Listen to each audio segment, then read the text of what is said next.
Welcome again to the Money Game podcast. We have another one for the property people. A well-known individual in the space. Today's guest is Ranjan Bhattacharya. I was really interested in speaking with Ranjan, someone who's been investing in property for decades. He's seen it all, he's been through it all. He also had the very first property training company in the UK. So I was super interested to see what he thinks the industry in terms of investing and education has changed over time and what he's done to adapt. It was good to see what he's currently got on the go, including a TV show, also what he's investing in and his take on which strategies investors should be looking for. So I hope you enjoy the podcast. Around about 2003, I spoke at the Property Investor Show in Excel, and they used my picture on the promotion. So I was all over the Tube and the Metro and all these magazines and all that. And at that time, virtually every boss I'd ever worked with got in touch with me and basically said, I wish I'd done what you did. Yeah. Tell me more on this, that and the other. Follow a tried and tested method. You can get there too. Yeah. It's just about having that drive and vision to get on with it. I just wanted to start by saying you're like one of the real OGs in property. That's how I kind of felt when I researched you, like the real OG in property. You know, you've seen it all. You've been through a lot of cycles, and you've been investing in property since like the 90s. So what I wanted to start with asking, there was a thing on social media that was going around a little bit. I'm not sure if you've seen it, but it was a lot of people in this day and age maybe complaining, saying that getting involved in property back in the day for their parents and grandparents was a lot easier than now. What's your take on that? Come on. I mean, the best time to get involved in property is basically now. Yeah. You know, people use that as a procrastination excuse. There are always different opportunities at different times. There are different opportunities. I mean, I've been doing this since 1990, as you said. Every 6 or 7 years, the market changes, the opportunities changes, the rules change, the taxes change. So it's different strategies, it's different things that you're doing to optimize the circumstances at that time. So someone doing it 10 years ago did different stuff, but that doesn't mean that you can't do that stuff now. But there's certainly stuff you can do now, which you couldn't do back then, which is worth learning about and getting involved in. Yeah. So you don't think that's true? You think it's different, but in terms of always different. The level of difficulty is the same. It's in many ways it's less difficult. Right. Why do you say that? I think when I started, you could have the knowledge, but I think finance was a real challenge back then. The availability of finance was massive.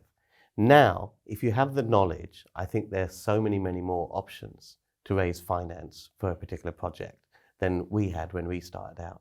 So that's a massive differentiator for starters. Yeah, that's a good point, because I guess a lot of connections are being made online in terms of finding investors, and of course you guys didn't have that then. So at that time, when you was investing in property and you did need that finance, how did you guys go about? I'll give you some examples. I guess I should have given you some examples. I mean, I remember in the 1990s, I'd go to a property auction. Yeah. I'd have ideas of what I could do with properties and But back then, you could count the number of bridging lenders on one hand. Yeah. And even then, I've got too many fingers. But now, for example, if you've got that idea, if you have the knowledge of what you can do with a property, there are umpteen bridging financiers around. And even if you've got nothing at all, I mean, as you know, I do this show called Property Elevator. People come on that show with no money at all. They just have the deal and the idea. And if there's a margin in it, and if they're backable, if they know what they're doing and they're on top of their game, they'll get full funding for it. So the options now are so much more. It's about having the knowledge and the idea and the deal in the first place. Yeah, yeah. So what would you say some of the differences and challenges were? A couple more examples of what it was. So you mentioned one being raising finance a lot easier now than it was then. What other challenges? I think back then, I guess it was easier to get started from a regulatory standpoint. Yeah. Regulations in a lot of the things that you did with property, whether it's developing them and it's letting them out, were very, very light touch. Yeah. Nowadays, what's very important is that you get educated to make sure you don't mess up. Yeah. Because ignorance of the law is no excuse. There's plenty of opportunity in property, but you've got to know what you're doing and not kind of fall foul of any regulations, even if it's just by ignorance. Yeah. Do you know, we're actually speaking about that, and you've mentioned that, we've actually really come to the conclusion that it's a lot easier now. Because when I think about it, in terms of even finding deals and building up connections, so much comes online now. But even back then, so how did you go about finding deals? There was no right move. Well, yeah, it was just estate agents, talking to estate agents, building up traditional relationships with individuals. And I think the other big difference back then, the challenge was then, is you had to know your patch. Yeah. So you didn't really invest outside of a patch that you knew. And by knowing the patch, it would take pretty much 6 months pounding streets to actually fully understand the nuances of this street is rubbish, this street is good, this street has this potential, that potential. Nowadays, you can pick up any postcode you like and pretty much do research in a few hours.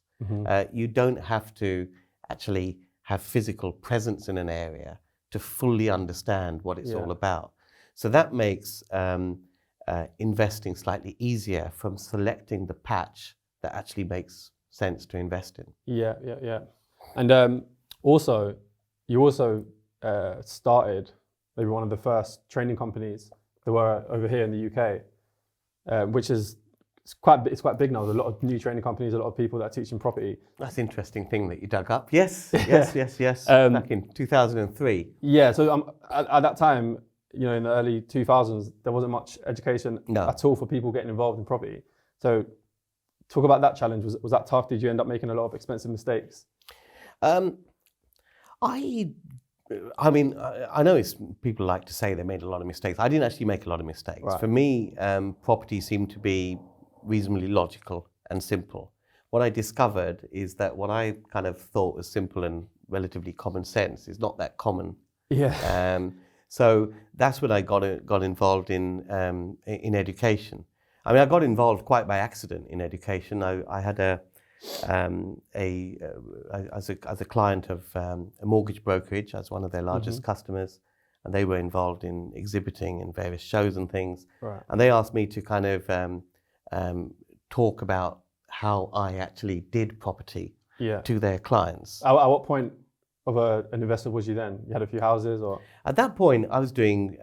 It was mainly traditional buy-to-let. Right. So it was buying properties which were under market value, usually from motivated sellers who needed to sell quickly. Because I started at a time in the 1990s when mortgage debt was a reason why people would need to sell quickly and just dispose of their property. And as long as you're pretty much covering them for their mortgage debt, they're reasonably happy. Yeah. And you could do some simple works to the property and refinance it quickly at the market value. Yeah. Pull out a lot of your money, if not all of your money, and go again. So it was a relatively simplistic model. It was right for the time, and it allowed you to build that portfolio. Because I think my starting point, the principle, if you like, is very similar to today, which is you've got to look at generating income. And you generate income from appreciating income-producing assets. Yeah. So you've got to invest whatever cash you've got in those income-producing assets. You've got to either buy. You make your money when you buy, so you've got to buy them a little bit under market value. You add a little bit of value to it as well, and the combination of doing those things allows you to pull out a lot of your cash that you got invested in the deal out. Yeah. And then you can go again. If you don't do that, you'll run out of money. Yeah. So going back, want to try and get an understanding of like your mindset and how you kind of started at a time where property wasn't huge, not much education. So you bought your first property when you was how old? 8. 8? Yeah. Talk me through that one. Well, I got a Monopoly set for Christmas. I love that. Yeah. And nice. I played it, and that's where it made sense. Yeah. You know, you buy as many properties as you can, and the people that own those properties and you develop them and all of that, they make the most rent and you win the game. Yeah. And as soon as I could, I transferred that into real life. Yeah. Oh, I'm glad you said that, because that's the theme of the show. You know, it's about money game. You know, it's about understanding that it's very similar to a game. It's got all the characteristics of a game: players, regulations, rules, objectives. You know, and if you can learn the game. Like I just think when people play a game, Monopoly or a video game, what do? We go and research everything we can about it. We figure out all the buttons, all the rules, and then we get good at the game. Yeah, yeah. But in terms of money, we don't do that. A lot of people That's don't very, do very that. True. We just accept that we're not good at it. Money just leaks everywhere. But no, so I'm glad you said that. So what about your first real property? Real property was, I think I've always been entrepreneurial. Mm-hmm. And I would encourage anyone to develop as many side hustles as they possibly can. Yeah. So through university, I was doing things like share trading, and I imported computers, Apple Macs, from the States, because at that time they were cheaper there than they were in the UK, and they would sell them here and that kind of stuff. So I did all sorts of side hustles, share trading as well. And then at that time, you could only get a loan in your... my parents weren't into business. They weren't into property. They were very much get a job, get a good job, and that kind of thing. So I couldn't get their support for a parental guarantor to do what I wanted to do as a student. So until I got my first real job, I couldn't really do a property. So at that time, I basically graduated from university, took my contract of employment to a bank. I had the deposit, but they gave me 100% mortgage. That's crazy. So I bought a property, rented it out as rooms, and then kept on buying one every few months. Why did you want to do that? What was your... you're quite young there. Not a lot of people at that age are like, I want to buy property. Or they might think it, but they never actually go and take the action and do it. Why was that so important for you to own a property? I think it's very, very important to develop those side hustles. I was in the profession of management consultancy, so I joined one of these big four management consulting firms, and and as a new graduate, I'd look at the partners, I'd look at the people in their 40s and 50s, and I didn't really aspire to their lifestyle. Right. So I realized that, you had to do that. You had to have something else. Yeah. And then what I kind of fell back on, if you like, was that logic of monopoly. Yeah.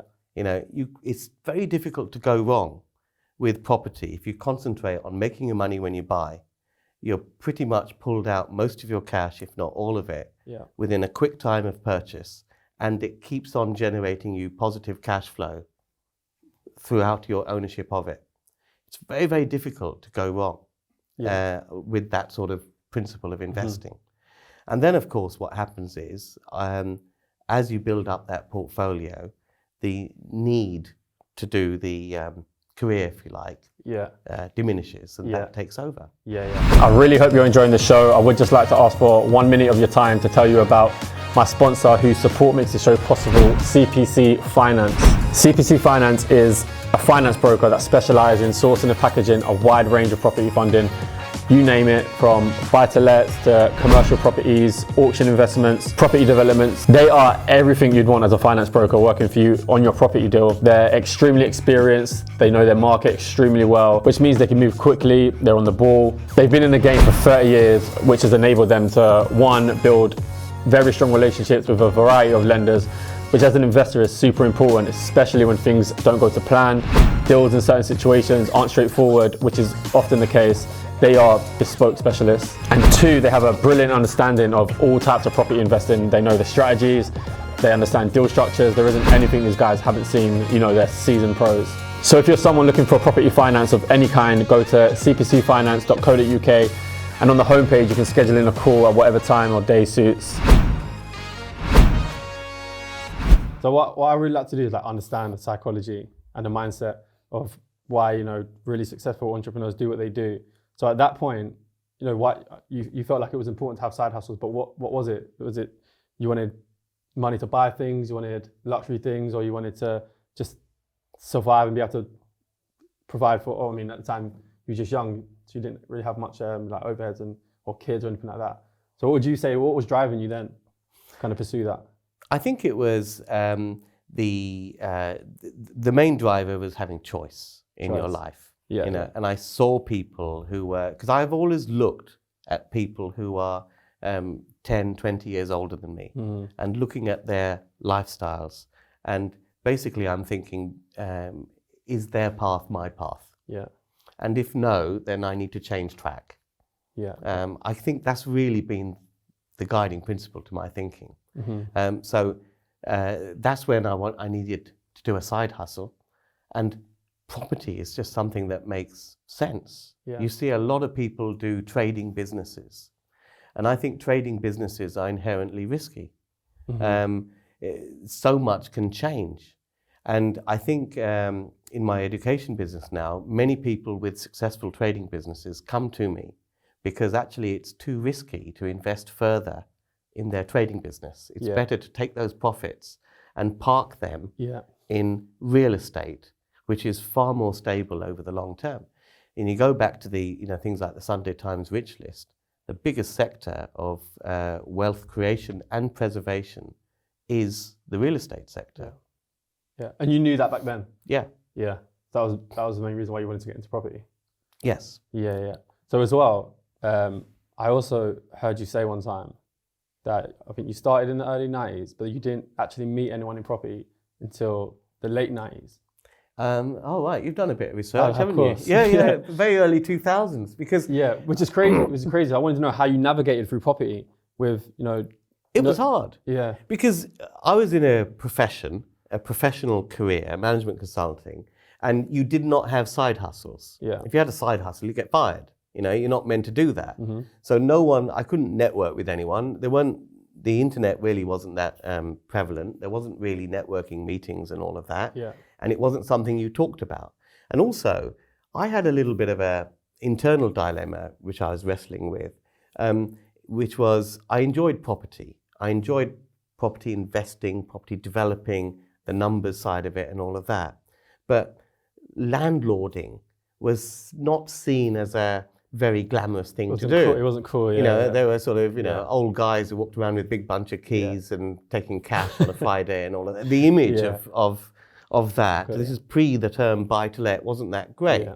And that didn't sit well with what I was doing, which was very much sort of city, mirrored buildings, suits and all of that. It didn't really sit well with all of that.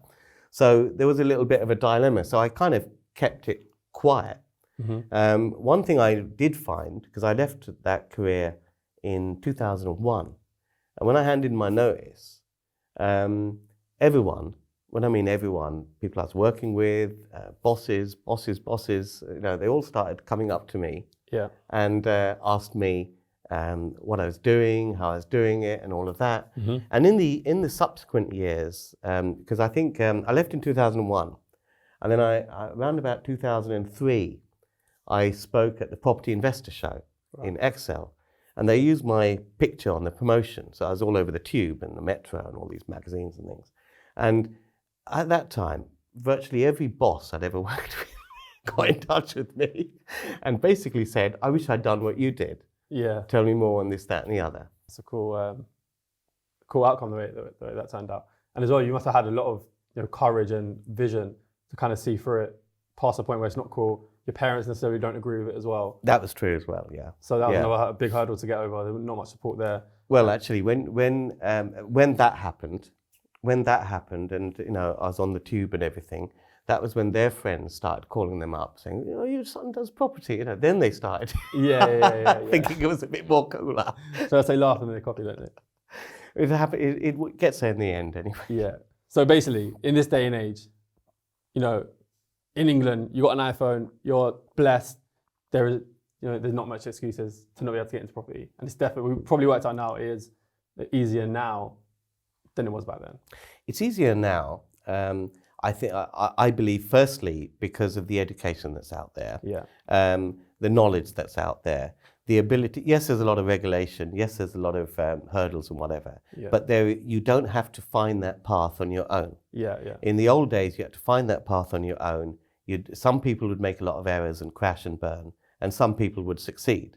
Now, if you cut and paste what works and follow a tried and tested method, you can get there too. Yeah. It's just about having that drive and vision to get on with it. Yeah, I've got a question for you.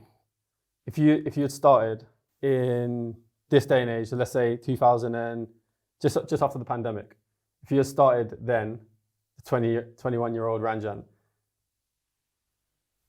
forward into 20 years, do you reckon you'd be worth a lot more than you are? If I started now, what a hypothetical thing Yeah, to say. it popped up. I had it. I was like, I got to ask that. I would like to say, with the knowledge I have now? No. So you start from scratch with the same raw qualities. So you had the drive, the courage, all the things you had back then, but you're starting from scratch. You're 21 years old in 2020, 20 years later. I believe so. Yeah. And I'll tell you why. Because I started one of the first Mastermind programs in the UK, a 1-year training program for property investment, started in 2003. Yeah. What I achieved from 1990 to 2000 or 2003 on my own with no help, I had people who had come on the start of these programs in 2003 and were achieving in 2 to 3 years. Yeah. Simply because they didn't have to reinvent the wheel. They didn't have to go down blind alleyways and dead ends and crash and burn. They could just cut and paste what worked. Exactly. Yeah. So that's what I was trying to. So yes. Yeah. Okay, nice. One thing that I found was super interesting that you're doing, which I wanted to talk about, is the property elevator. Yes. Do you want to tell the audience a little bit about that? What it is? Well, Property Elevator is a show that goes out in Sky, and it's a bit like Dragon's Den, but for property projects. Yeah. So people come along with a deal, and they're looking for funding for their property projects. So there are 5 of us angel investors on the show, and I'm one of them. We're up to series 4 now. We just filmed it last week. Nice. It's pretty basic, really. If people find a good deal, and they are likable, and they are knowledgeable, and they're on top of their brief. Yeah. They've got that drive, vision, and passion, and you can normally tell that they'll sort of see it through. Then they'll get funding for it. And it's what I find interesting about that, being an angel on that show, is the way the pitch dynamic changes, because at first, the entrepreneurs coming in and pitching their project, and they're doing the pitching. The minute it starts to look interesting, then the whole dynamic changes. It's us 5 angels pitching to the entrepreneur to say, look, work with us, kind of thing. We'll be your business partner on this. And it's interesting when you watch it to see when that dynamic changes, if it changes at all. Yeah. What is there certain kind of trends that come on? Is there like, so a lot of the developers or the property guys that come on, do a lot of them have a wide range of different strategies and deals, or are they all kind of pretty similar? I think it's a good question. I can't talk too much about series 4 because we've just filmed it and it's out in a couple of months. But generally, I'd say out of series 4, about 60% of the deals that were pitched involved commercial to residential conversion. Okay, it's quite popular, isn't it? Yeah. And I think the reason for that is because you take a commercial building that's defunct, the values per square foot, often a third or a quarter of residential values per square foot. You got a simplified planning regime to get the permission to convert to residential. And as soon as you've got that, the build out is relatively simple. You haven't got to build foundations, walls, windows, roofs. It's already there. It's internal configuration. So from an investor's point of view, you're backing something that has a little bit more certainty with the planning. You've got quick build out because the building's already structurally there. And you've got that value uplift because commercial values are so much lower than residential values. So that makes them investable. So that was one of the big trends, I guess, that came out of this this series. Yeah. Have you invested in many from the show? I've done a few. Done a few. Done a few in. Some of them worked out sort of very well. Found some business partners that we continue to do other deals with. Nice. But quite a few on this. Now I think I've done. This is my 3rd series I've done. So they get to know which angel has a specialist interest in different areas. So I'm kind of known as the commercial to residential permitted development kind of guy. Yeah. So someone that comes on with that is they kind of want you on. Sometimes, sometimes you can see that. And it's a real Dragon's Den vibe, isn't it? And that makes it quite easy to pitch back. Yeah. Has anyone come on with, like a huge deal, like maybe from the ground up, proper development? Has anybody come on with one of those? Yeah, there's some that come along like that. It's a mixed bag. It really is a mixed bag of people wanting 10, 20,000 pounds to millions of pounds. Yeah. What's the most someone's come on and asked for? Someone had a shopping centre once in which was a knockdown and rebuild and all of that. But that actually got funding, not from me, but that actually got funding. Wow. How much was that for? Can you say? I can't remember. That was, I think it was on Series 3. Yeah. But it's a mixed bag of deals. One of the most interesting entrepreneurs that came on, it just shows the variety on Series 3. Some guy, young chap, he just run some Facebook ads, which basically said, do you know of any vacant properties in your area? He got a response from someone who knew of a vacant property. Turned out to be this guy, that probate sale and all of that in Acton somewhere. He just talked to he's got no money. He just invested some Facebook ads. And he did that a month before shooting of that show. Just talked to the vendor, because you don't need to actually finalize the deal. Right. Because the whole point of coming on the show is that you'll get a business partner who will work with you and back it and bring that to fruition. Yeah. So all his investment as a young guy with just some Facebook ads to get the lead, came along on the show, got a funder. I actually offered him on that, but one of the other angels beat me to it. Yeah. But he got that funding. That deal actually happened, and that was actually turned out to be an auction flip. Right. So basically, they bought the property, did virtually nothing to it, and flipped it on at an auction. And shared a profit. So it's a very enabling show that all you need to do is get off your backside and find a deal and a project. Come on it and get the funding. It's a great idea. But also, do you know on Dragon's Den, I'm pretty sure you will need like so much information. You need to cover everything.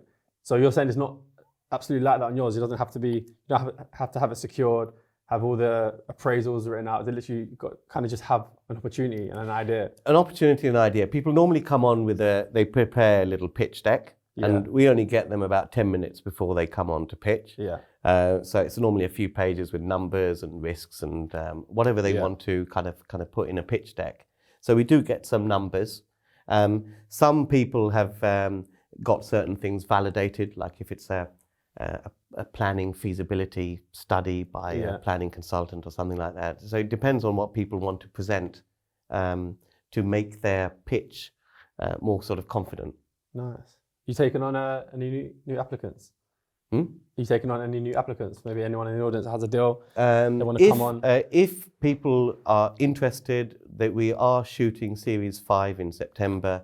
It's propertyelevator.tv. Go on there and you can apply to be on. Okay, cool. Sounds good.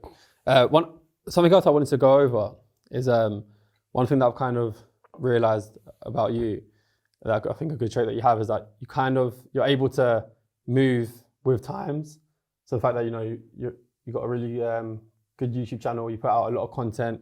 Even coming here, you got your own camera guy, you calling a lot. Maybe a lot of people that are a bit old school don't do that as much. So why is that important for you? Why'd you do that? Why do you feel the need to keep going down different avenues? I think you've got to, as you say, keep with the times. And I think previously to YouTube, you would press a lot of flesh, I guess, which is still very important, going to networking events and such like that. Yeah. I think video is a way to reach a far vaster audience than you could ever do by just going to sort of traditional events and meeting people in person. Mm-hmm. And I think I found myself, because I used to write a lot for various industry magazines and the like. Yeah. People liked what I read, but I found that I've got dyslexia. So, if I'm writing an article, it just takes me all weekend. Mm-hmm. And I've only written 1,500 words, but I can go along and do a YouTube video, get a lot more views. Got you. And present that information in less than an hour, and it seems to get a lot more traction. So it's partly, I think, video is the future, and it's partly that I was struggling with the written word. Yeah. But then what is it in it for you that you enjoy about it, or the reason why you're doing it? Is it to stay in the game? You just like playing the game? What is it? Well, it's property. My game is property. Yeah. I find these days it helps to, if you have a specialism, mine's property. Yeah. If you're an influencer in that specialism, then that helps you with every aspect of what you do. So it helps me get deals, it helps me with financing, it helps me win competitive bids. We have a training and education business, and I train people in what I do. I joint venture with people on my training programs. We give them funding. We joint venture equity-wise as well. We're doing a project at the moment in Leicester where we bought an old bank building, and 21 of our students have put up over £1 million, and we're doing that project together. So it's learning and investing together. So I find that there are a lot of synergies between doing a lot of different stuff in property. And by putting some stuff out there on YouTube and putting my viewpoint or putting out what we do, it just brings more and more people, more and more partners to do business with. I know we keep going back and talking about like being old school and that. You're not actually that old, are you? You're still... No, I don't think so. That, I don't think so. Keep saying, oh, back I'll in the invite you to my 30th birthday. Yeah. But no, you're just, for me, you're just really active, which is really good to see. But so what have you got going on at the minute in terms of property and deals? What have I got going on at the minute? Well, mostly commercial to residential conversions. So at the moment, there are lots of, there's some new rules that have been introduced a few months ago that allow these commercial buildings to be converted relatively light touch. So it's taking small offices, shops with upper parts and stuff like that, converting them into residential use. That's the main thing. And there are lots of nuances like that. I mean, bank buildings are quite exciting at the moment. So quite a few of those sort of projects on the go. That's my main bag, really. What do you think about holding and selling? Is your main aim always to hold? Yeah. Have you sold a lot? Not really. No. I haven't really done too much selling. Purposely, right? It doesn't make sense. Here's the thing, right? If I buy a property and there is at least 30% margin in it, then that means that at the end of the project, I can pretty much refinance it with a lender at 70% loan and pretty much come out with very little or no money invested in the deal. And if on top of that, it's producing positive cash flow, what's the point of selling? So the times that you have sold, what was the reason for that? Was it maybe to raise finance or?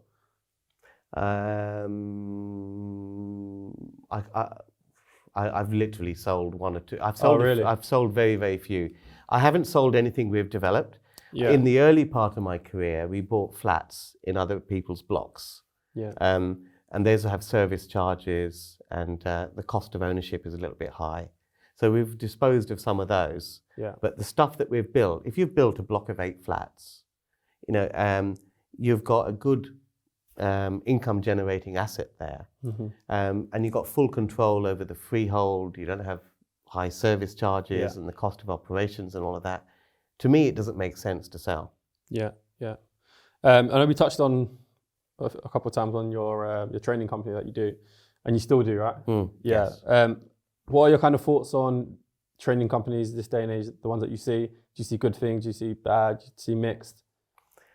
It's... I think, well, of course it's mixed. Of course it's mixed. I think the big issue is why are people doing training? Right. I think there are a lot of people out there doing training where that's basically their main business. If you do a little search on Companies House or whatever, there's not much behind. Oh, you mean rather than actually doing deals themselves and actively? Or the training income is actually what they're using to invest in property. You have to look a little bit deeper to find training companies where there's actually a solid property business behind it, and really the training is just a small part of it. There are various accreditation bodies.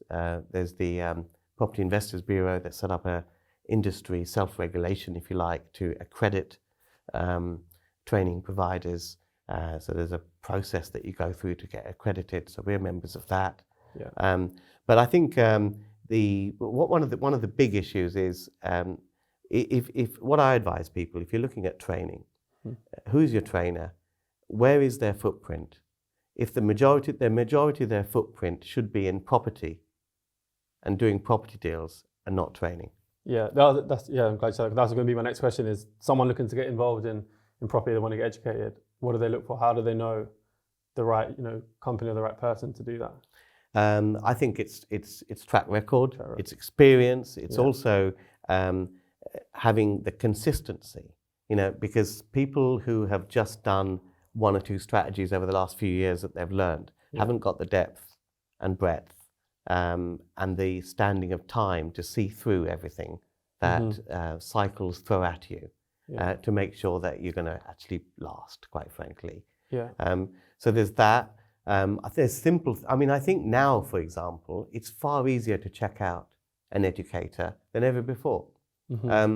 We now have a situation where most people, well, if you're doing property as a business, you will have a business. And that business will have to report accounts. Several years ago, there were people with 100 properties. They weren't incorporated into limited companies, and you couldn't really find out much about them.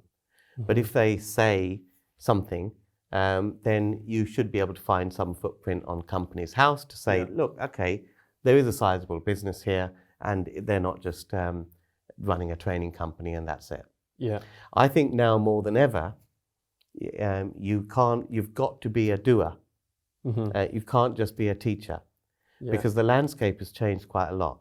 What worked in most aspects of property just 3-4 years ago simply does not work today. And they have to have done the new. Yes, you've got to have done it now. Whether it's development, whether it's commercial to residential conversions, whether it's HMOs, doesn't matter what aspect it is. If your experience is just 3, 4, 5 years out of date, it is not relevant now.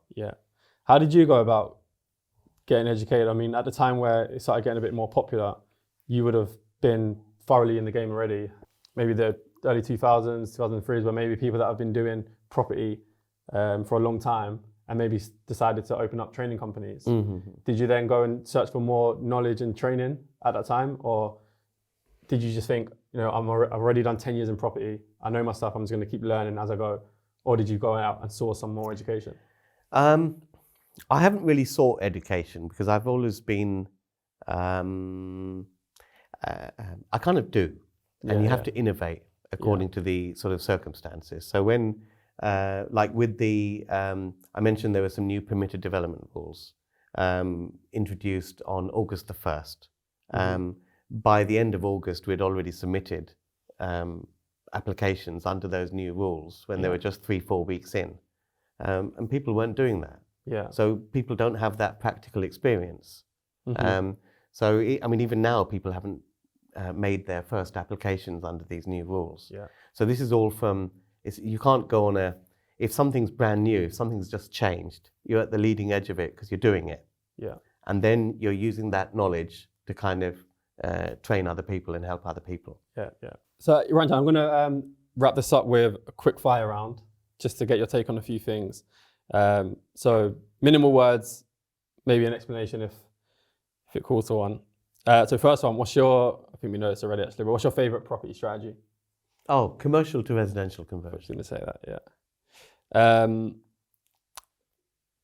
one or two typical mistakes people make when investing in property? Overpaying. Make your money when you property. buy. That's when it all starts. You got another one? Spending too much on renovations. Okay. Pretty much. If you had 100K right now, so you had to name 100K to invest, what would you do? I'd find the right commercial to residential conversion deal and use that as a deposit. Nice. What is your thoughts on, I know we spoke off camera, you got a few kids. What is your thoughts on passing down wealth to your kids? Oh, that's an interesting one. I think it's good to give your kids some security, but I think it's important that it's earned, so that you understand the value of money, basically. It's very, very important to understand the value of money first. So if you felt like it wasn't earned, you wouldn't do it? You'd necessarily hold off on passing it down? Or? I think as long as the value of money is understood. Yeah. Because I'm at an age now where I see people inherit money. Because this is the other interesting thing about money. When people inherit a lot, they're usually at an age where they should be established anyway. Right. Yeah. You know, there's helping kids along their journey through life, which is the early stages of life, 20s, 30s, you know, and all of that. Yeah. But when a lot of people inherit a lot, they're often at an age where they should be reasonably established. Yeah. And I think I do see a lot of people who take that inheritance and because it's unearned, just splash it on something silly. Yeah. So last thing, just to add on to that. So I've got 2 kids as well, young kids, and yours are older. They've been at uni, and were there any specific things and protocols that you kind of put into them in terms of financial education as they grew up to get them to a point that could be ready to pass over your wealth and certain properties? Or? It's the values. Yeah. It's the main thing is the values. Yeah. And just taking them around sort of property projects and stuff like that to kind of get that bug ignited in them and that kind of thing. But the values are the main thing. And I think property is a very good home for those sort of values. Here's the thing. I think if someone with property, it is if one generation starts a property business, property does very well over time, as we all know. So if a subsequent generation then picks that up, they're starting off from a completely different advanced position than if they started off on their own. Yeah. And I think when you are doing that, the skills and knowledge and experience required to start a property business is different from the skills and knowledge and experience required to take on an established property business. If you're just buying your first HMO, you need some little bit of training and knowledge, but there's only a certain amount that you need. But if you're taking on an established business of several properties and a significant amount of real estate, then it's a different skill set that you need from someone that's starting off. It's more formalized training and all the rest of it. Yeah. So I think it's it is very much about instilling the values and the education to be able to take what you've built onto the next level. Yeah. Got you. Perfect. No, thank you so much. Thanks for coming on.